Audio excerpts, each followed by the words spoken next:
રાજકોટના જંગલેશ્વરમાં mega demolition કરવામાં આવ્યું છે. તંત્ર દ્વારા 1500થી વધુ નાના મોટા બાંધકામો દૂર કરવામાં આવ્યા છે.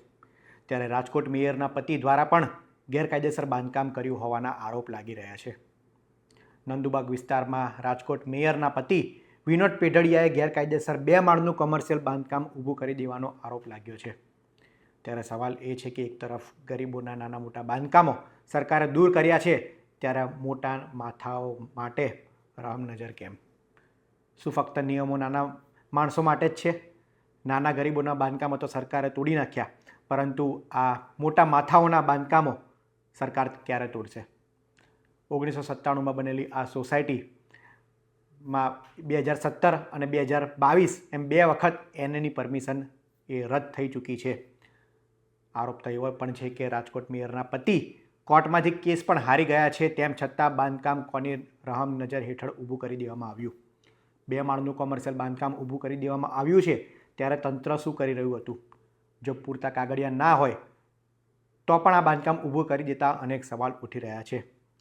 એક તરફ સરકાર કહી રહી છે કે નિયમો બધા માટે સરકાર છે, ગેરકાયદેસર બાંધકામ કોઈ પણ પ્રકારે એ ચલાવી લેવામાં નહીં આવે, તો રાજકોટ મેયરના પતિ દ્વારા ઊભું કરાયેલા આ બાંધકામનું શું?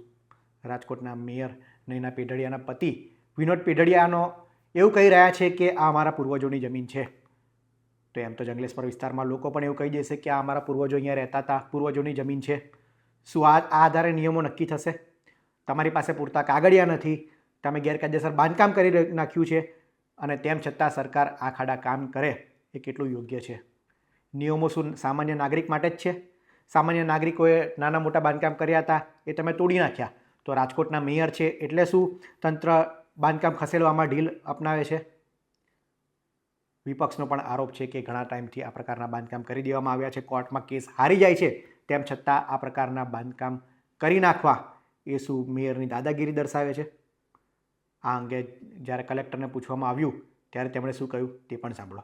જમીન જે છે આમાં સૂચિત સોસાયટી ડેવલપ થઈ છે, અને 97માં ડેપ્ટી કલેક્ટર દ્વારા આને જે જમીન જે છે આ ખરેખર આના પૂર્વજોની જમીન છે, પણ 97માં ડેપ્ટી કલેક્ટર દ્વારા ખાલસા કરવામાં આવી છે.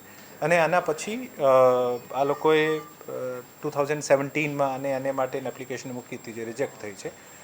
અપીલની જે કામગીરી જે છે આ ઓફકોર્સ પાર્ટી જે પણ હોય અને અપીલના તમામ માધ્યમ જે છે આ ખુલ્લા હોય છે, પરંતુ આપને ખબર હશે કે 2017-18 પછી ઘણી બધી સોસાયટીઓ આના પહેલાં આપણે સૂચિતમાં ડેવલપ થઈ છે, અને આને માટે સરકાર સૂચિત સોસાયટીને નિયમબદ્ધ કરવાનો એક કાયદો પણ લઈને આવી છે. સો આ પ્રકારનો બાંધકામ છે જે આપણે આખા રાજકોટની પેરીફેરીમાં લાગુ પડે છે કે સૂચિત બાંધકામની શ્રેણીમાં આવતું હોય, અને સૂચિત બાંધકામની શ્રેણીમાં તમામ રહીશો જે છે આને સરકાર અધિકાર આપે છે કે પોતપોતાના વેલિડ આધાર પુરાવા રજૂ કરીને આને આપ નિયમબદ્ધ કરાવી શકો છો. તો આ પ્રકારનું એક બાંધકામ છે જે પણ અરજદાર અથવા વચ્ચે પણ 2021 અને 24માં પણ એક શક્તિ સોસાયટી અને એક બીજી સોસાયટી દ્વારા પણ આ જ સર્વે નંબરમાં સૂચિતમાં આવેદન પણ કરવામાં આવ્યું છે. સો બેસિકલી આ ક્રાઇટેરિયા જે છે આ સૂચિતમાં આવતા હોવાથી અરજદાર જે છે આ પોતાનું એક્સરસાઇઝ કરી શકે છે, અને આને જ કારણે આ બીજી જગ્યાએ જે સરકારી જગ્યા ઉપર દબાણ હોય આના કરતાં ડિફરન્ટ છે. કલેક્ટર પણ કહી રહ્યા છે કે આ જગ્યા સરકારની છે, સૂચિત જગ્યા છે, આની પર બાંધકામ કરવાનો અધિકાર મેયરના પતિને કોણે આપ્યો? શું કોઈ મોટા માથા આની અંદર સંડોવાયેલા છે, જેના કારણે તંત્ર દ્વારા આમાં કોઈ પ્રકારની કાર્યવાહી કરવામાં નથી આવી? સવાલ અનેક ઉઠી રહ્યા છે. ત્યારે સ્થાનિકોમાં અત્યારે ક્યાંક ને ક્યાંક ચર્ચા છે કે શું ભારતીય જનતા પાર્ટીના નેતાઓને એ નિયમોનો ભંગ કરવાનો અધિકાર મળી ગયો છે? શું તેમના માટે કોઈ નિયમો છે જ નહીં? એક તરફ હજારો ગરીબોના બાંધકામો નાના મોટા દૂર કરી દેવામાં આવ્યા છે, ત્યારે રાજકોટના મેયરનું પણ આ બાંધકામ દૂર કરવામાં આવે તેવી લોકો માંગ કરી રહ્યા છે.